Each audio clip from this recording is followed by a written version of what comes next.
talk over a little bit about her, and then what we do here. And then by that time, they should be pretty much done, and we can head upstairs and see everything. So, yes, she was born and raised here in Lebanon, Indiana. She was born in, I believe, 49. 49, yeah. Yeah, 49. January the 3rd. Yes. Yeah. January 3rd, 1949. Nelson The only knows- reason I knows remember a lot. that is my dad's birthday. My dad's date of birth was 1949 too. So, when she was born and she was raised here, she was in the middle of two sets of twins. So Benny and Jenny were her younger set of twins, and Deborah, and I cannot remember the older brother's name, were the older set of twins. Danny. Danny. Danny and her sister were of age. They were already moved out of the house when she was living with Gertrude in Indianapolis for that short period of time. Living with who? She had went to stay with a kind of an acquaintance. Her name was Gertrude Bancheski.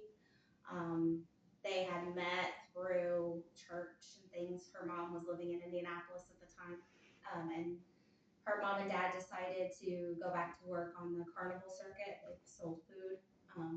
And so when they went, the girls wanted to stay in Indy to go to Arsenal Tech High School. So they boarded the girls with Gertrude. And at that time, they were going to pay like $20 a week for the girls to stay there. Gertrude was a single mom with a large family, and she was very desperate for money, so she agreed to it. However, throughout the course of her staying there, she started physically abusing Sylvia specifically, and then she started to allow like the neighborhood kids to abuse Sylvia as well. There were lots of horrific things done to this child. She was 16. They carved in her stomach. They did a lot of traumatic things to her. And she ended up passing away as a result of that trauma, which is extremely, extremely rare to pass away from trauma. It has to be very, very bad. Yeah. Her brain was swollen. Yeah. Probably from Gertrude going down to the basement and hitting her with the shovel. Yeah. She was hit several times. She was kicked. She was burned. She was assaulted many different ways. That's a terrible story. It is an awful story. And back then in 1965, that people just didn't hear of that happening. I mean, to that extreme. Also, back in 1965, you didn't get involved in other people's business. Like it's your house, your business, your child. However, at the same time, real close to after Sylvia passed away, the federal government came out with a crimes against children, basically saying that children have a right to be protected. We need to ensure that people are reporting abuse. So it was called mandated reporting laws. Mm-hmm. In the United States, we are only one of 11 states that make every person a mandated reporter. So if you walked outside of this facility and you saw somebody smack their kid across the face, you are required by law to call DCS immediately and let them know that. I didn't know that. In Indiana, that's the law.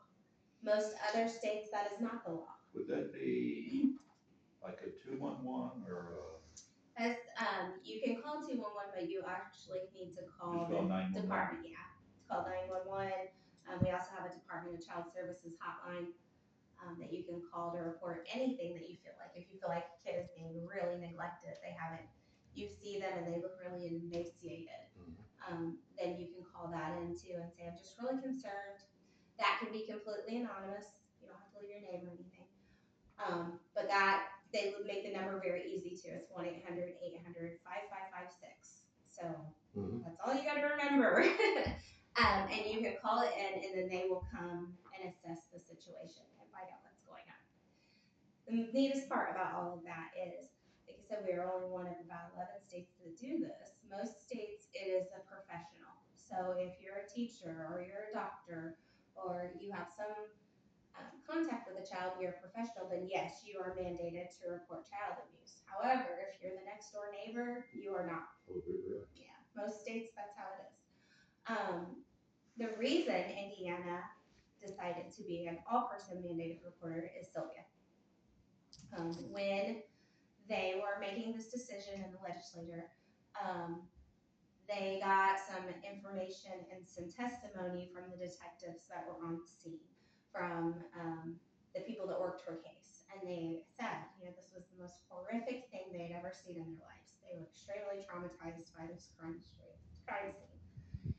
And with that, they explained that as they were doing their investigation, people heard her scream. People saw some things. But back in '65, it wasn't your business. So they didn't report it. They didn't call the police. They didn't do anything. And so that was very frustrating to the investigators. And when they explained that to our state lawmakers agreed. And so that is why we are a mandated reporter state. She is the reason that we are that. And so about 6 years ago, we decided to rename after her so that people understood she is the reason that you must report abuse to children. Everybody must do it. So her legacy is alive and well today, even after all these years, and she is the beacon for all of these kids that come through here. Wow. So I know you're going to tell us this later, perhaps, but how many children do you support? Do you take in? They live here? They live here? They do not live here. They do?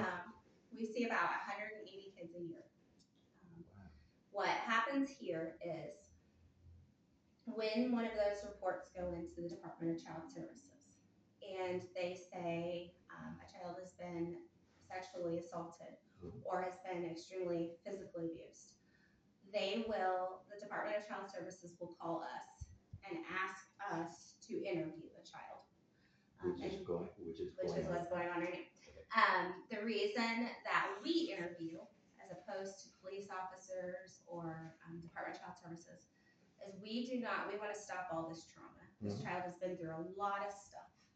And so when you have to go and talk about a really dark thing that happened to you or a secret that happened to you, going in front of a police officer might be scary. Going in front of a person that has all these badges and things on might be scary. And so we create this environment that is very child-focused and child-friendly. And then we interview just like this. I'm not dressed up. I'm not, Well, should you be upstairs? No, I have staff doing it. Oh, you have staff doing it. Yeah. But we do this so that we can collect all that information from that child. And it's in a neutral setting.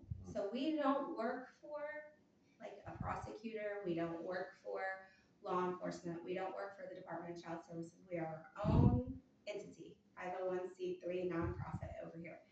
And the reason is because we want to get whatever the child wants to say to us out and then allow them to go do their investigation. Then once the child has explained everything in their terms, then we will come in with advocates that will help them get the mental health services. We'll get their medical services done. If they have to move, we'll look at housing for them. And we work with a lot of different other agencies, but we take all of that on to try to help the child begin to heal.